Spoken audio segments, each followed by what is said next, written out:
Toi, femme qui regarde cette vidéo, tu sais faire à manger, tu cuisines bien. C'est une passion, on peut dire même un don. Tu as vu tes parents faire. Mais pourquoi avec Internet aujourd'hui, que tu sois salarié, femme au foyer, étudiant, mais pourquoi tu ne te lances pas dans le business de la vente de la nourriture pour pouvoir gagner de l'argent à la maison? Dans cette vidéo, je vais te donner une idée business qui est la restauration.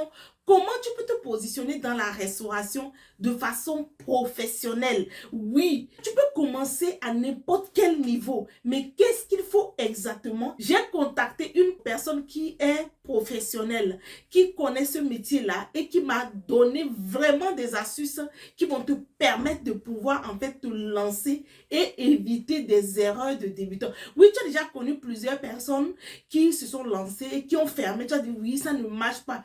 Pourquoi ça n'a pas marché? Regarde la vidéo jusqu'à la fin. Je vais te dévoiler les erreurs peut-être qui t'ont coûté cher, les erreurs que ces personnes-là ont fait. Si on me dit que quelqu'un a fait quelque chose qui n'a pas fonctionné, ma question c'est que comment la personne a fait et comment est-ce que moi je peux faire autrement pour éviter de tomber dans les mêmes erreurs.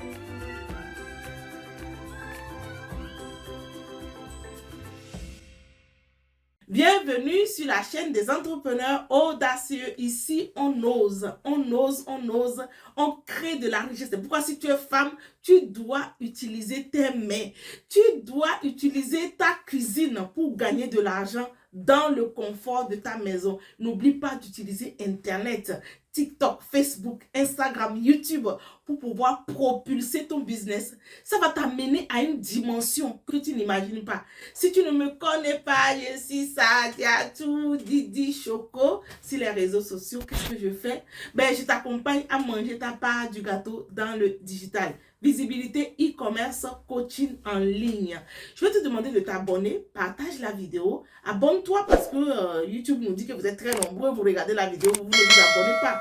Et oui, je suis auteur de ce magnifique livre Oser rêver grand. Il n'est jamais trop tard pour recommencer. Reprogramme ton cerveau si tu veux atteindre l'abondance.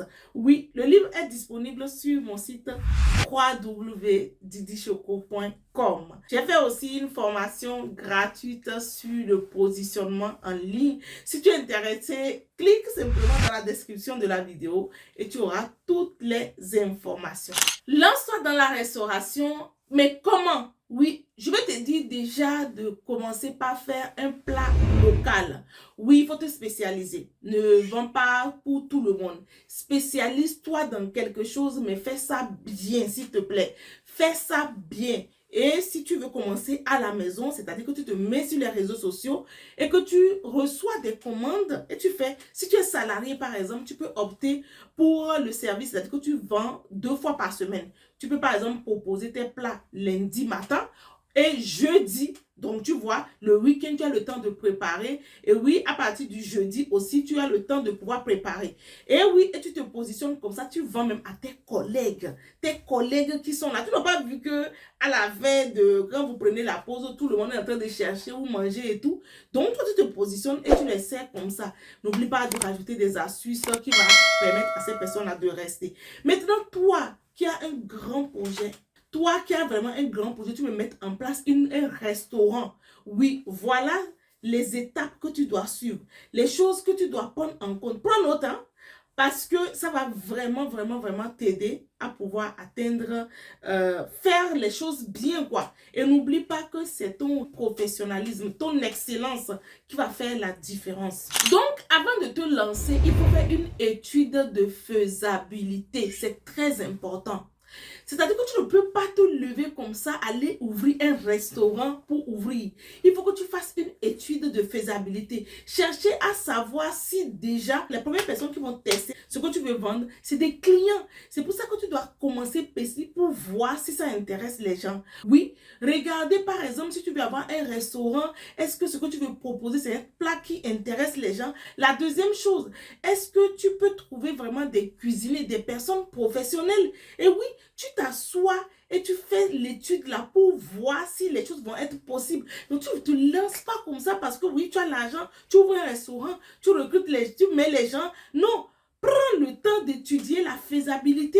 de ton projet. Et là, maintenant, tu vas commencer par parler de la structure. Oui, où est-ce que tu vas positionner ça? Qui il faut recruter? Il y a l'aspect aussi recrutement. Oui, parce que le gros problème dans la restauration, c'est des personnes qui cuisinent. La personne que j'ai interviewée avant de faire cette vidéo, elle m'a dit en fait que malheureusement, le plat qui sort de ton restaurant dépend de l'humeur de la personne qui est dans la cuisine. Si ton cuisinier n'est pas content, ça se sent dans le plat qu'on sort pour tes clients. Et c'est comme ça, tu peux passer complètement à côté. Donc, il y a le recrutement. Au niveau du recrutement, je vais te dire quelque chose. Il faut vraiment te positionner en recrutant les bonnes personnes. Ne fais pas du colmatage. Paye les personnes professionnelles qui vont bien faire le travail et tu vas voir que le plat qui sortira de tes cuisines seront à l'image de ce que tu veux de ton entreprise. Voilà ce que j'ai envie de te dire. Cette partie est très très importante. Oui. Maintenant, quand tu as tout ça, il y a la mise en place. Oui, comment tu fais pour mettre en place les choses et comment tu vas faire pour pouvoir coordonner. Comment tu vas faire pour pouvoir, pour savoir combien de pain, par exemple, sort de ta boulangerie par jour. Comment tu fais pour savoir combien de plats on peut vendre. Oui, est-ce que tu vas mettre des caméras?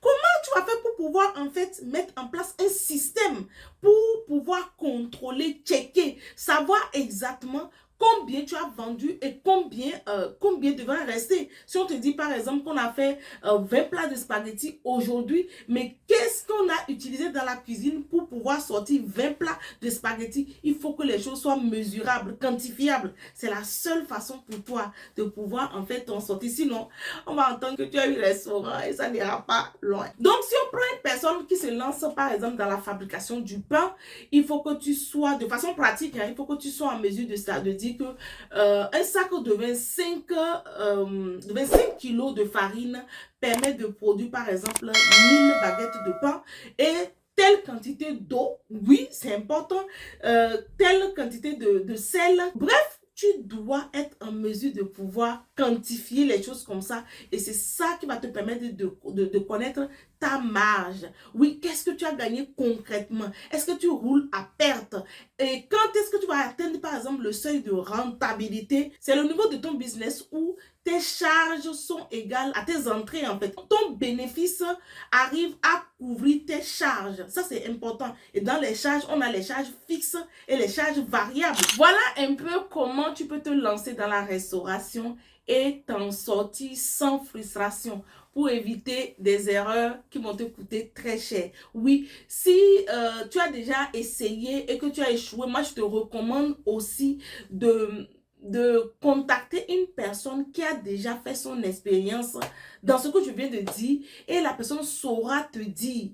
J'ai lu un livre vraiment que j'ai aimé. L'auteur dit en fait que si tu veux ouvrir par exemple une boutique où tu veux vendre des machines de la restauration, mais il faut que tu ailles faire la plonge dans un restaurant pour comprendre, parce que c'est en discutant avec les personnes que tu auras les bonnes informations pour pouvoir choisir les bons produits quoi, pour ton business. Oui, donc n'hésite pas en fait à te rapprocher des personnes qui font déjà ce que tu as envie de faire et tu pourras comme ça lancer ton activité. Il y a un médecin que je salue qui m'a dit qu'il a envie de te lancer dans le pressing et il est venu vers moi et je lui ai dit va simplement te former dans enlève ta blouse, va te former. Et il est allé en fait se former dans dans un truc de lavage voilà d'habits quoi.